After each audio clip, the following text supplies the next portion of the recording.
السلام علیکم، رحمت وائس ورلڈ میں خوش آمدید دوستوں۔ ہم میں سے ہر کوئی چاہتا ہے کہ ہمارا گھر ہر قسم کی آفت، بلا، پریشانی اور بیماری سے محفوظ رہے، لیکن کیا آپ جانتے ہیں کہ یہ سب کیسے ممکن ہو سکتا ہے؟ چلیں میں آج آپ کو ایک واقعہ سناتی ہوں جس سے آپ کو معلوم ہوگا کہ یہ سب کیسے ممکن ہے۔ ویڈیو پسند آئے ویڈیو کو لائک، شیئر اور چینل کو سبسکرائب کرنا مت بھولیں۔ ایک عورت کا شوہر ہر وقت کسی نہ کسی مہمان کو گھر لے آتا اور اپنی بیوی سے کہتا کہ ان کے لیے کھانے کا انتظام کرو۔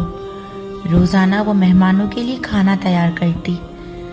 آخر کار وہ روز کے معمول سے تنگ آ گئی اور ایک دن نبی پاک صلی اللہ تعالی علیہ وسلم کے پاس گئی اور کہنے لگی، یا رسول اللہ صلی اللہ تعالی علیہ وسلم، میرا شوہر روزانہ کسی مہمان کو گھر لے آتا ہے اور میں کھانا بنا بنا کر تھک جاتی ہوں۔ یا رسول اللہ، کوئی ایسا طریقہ بتائیں کہ میرا شوہر گھر میں مہمان نہ لے کر آئے۔ اس وقت نبی پاک صلی اللہ تعالی علیہ وسلم خاموش رہے اور وہ عورت نبی پاک صلی اللہ تعالی علیہ وسلم کی خاموشی دیکھ کے گھر واپس آ گئی۔ اگلے دن نبی پاک صلی اللہ تعالی علیہ وسلم نے اس عورت کے شوہر کو بلایا اور کہا کہ میں کل تمہارا مہمان ہوں۔ وہ آدمی بہت خوش ہوا اور آ کے اپنی بیوی کو بتایا کہ آج نبی پاک صلی اللہ تعالی علیہ وسلم ہمارے مہمان بن کے آئیں گے۔ اس کی بیوی بہت خوش ہوئی اور جلدی سے اچھے اچھے کھانے بنانے لگی۔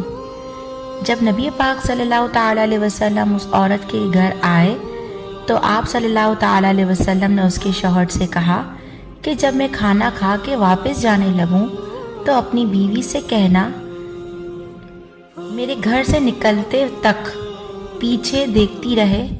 اس کی بیوی نے ایسا ہی کیا۔ جب نبی پاک صلی اللہ تعالی علیہ وسلم واپس جانے لگے تو اس عورت نے دیکھا کہ رسول اللہ صلی اللہ تعالی علیہ وسلم کے ساتھ بچھو، سانپ اور کیڑے مکوڑے سب ساتھ جا رہے تھے۔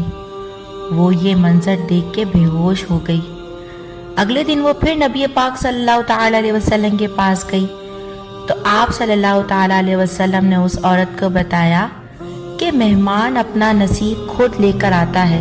جو مہمان کے لیے محنت کی جاتی ہے اس کے بدلے جب وہ واپس جاتا ہے تو اپنے ساتھ اس گھر کی ساری بلاؤں کو اور ان کے گناہ کو ساتھ لے جاتا ہے۔ دیکھا آپ نے، ہم میں سے اکثر ایسے ہیں جو مہمانوں کے گھر آنے پر بہت زیادہ ٹینس ہو جاتے ہیں کہ اب کیا ہوگا اور پریشان رہتے ہیں۔ تو آپ کو پریشان نہیں ہونا چاہیے کیونکہ وہ مہمان اپنا نصیب اپنے ساتھ لے کر آتا ہے۔ اس کے بدلے میں آپ کی تمام پریشانیاں، دکھ، تکلیف اپنے ساتھ لے جاتا ہے۔